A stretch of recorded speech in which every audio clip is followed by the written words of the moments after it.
ఒక్క రూపాయి కూడా ఇవ్వలేదు, అన్ని అబద్దాలే జూనియర్ ఎన్టీఆర్ పై ఆరోపణలు. ఇటీవల విడుదలైన దేవర సినిమా విడుదలకు ముందు ఎన్టీఆర్ అభిమాని కౌశిక్ అనే క్యాన్సర్ బాధిత బాలుడితో ఎన్టీఆర్ వీడియో కాల్లో మాట్లాడిన విషయం గుర్తుండే ఉంటుంది. ఆ సమయంలో ఎన్టీఆర్ బాలుడు వైద్యం కోసం కావలసిన మొత్తాన్ని భరిస్తానని ప్రకటించారు.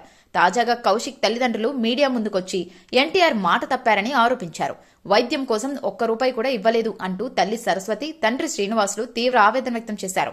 కౌశిక్ చెన్నైలోని అపోలో ఆసుపత్రిలో చికిత్స పూర్తి చేసుకున్నాడు. ప్రభుత్వం 11 లక్షలు, టీటీడీ 40 లక్షలు ఆర్థిక సాయం అందించినప్పటికీ ఇంకా 20 లక్షలు కట్టాల్సి ఉందని ఆసుపత్రి వారు అడుగుతున్నారని తల్లిదండ్రులు తెలిపారు. తల్లిదండ్రులు చేసిన ఈ వ్యాఖ్యలు సోషల్ మీడియాలో వైరల్ అవుతుండటంతో ఎన్టీఆర్ అభిమానులు దీనిపై స్పందిస్తారా లేదా, ఎన్టీఆర్ ఈ ఆరోపణలకు సమాధానమిస్తారా అనేది ఇప్పుడు హాట్ టాపిక్. కౌశిక్ తల్లిదండ్రులు తమ కుమారుడి కోసం వెంటనే ఆర్థిక సాయం అందించాలని విజ్ఞప్తి చేసి ఒక్క రూపాయి కూడా ఇవ్వలేదు, అన్ని అబద్దాలే జూనియర్ ఎన్టీఆర్ పై ఆరోపణలు. ఇటీవల విడుదలైన దేవర సినిమా విడుదలకు ముందు ఎన్టీఆర్ అభిమాని కౌశిక్ అనే క్యాన్సర్ బాధిత బాలుడితో ఎన్టీఆర్ వీడియో కాల్లో మాట్లాడిన విషయం గుర్తుండే ఉంటుంది. ఆ సమయంలో ఎన్టీఆర్ బాలుడు వైద్యం కోసం కావలసిన మొత్తాన్ని భరిస్తానని ప్రకటించారు. తాజాగా కౌశిక్ తల్లిదండ్రులు మీడియా ముందుకొచ్చి ఎన్టీఆర్ మాట తప్పారని ఆరోపించారు.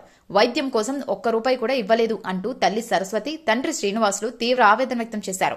కౌశిక్ చెన్నైలోని అపోలో ఆసుపత్రిలో చికిత్స పూర్తి చేసుకున్నాడు. ప్రభుత్వం 11 లక్షలు, టీటీడీ 40 లక్షలు ఆర్థిక సాయం అందించినప్పటికీ ఇంకా 20 లక్షలు కట్టాల్సి ఉందని ఆసుపత్రి వారు అడుగుతున్నారని తల్లిదండ్రులు తెలిపారు.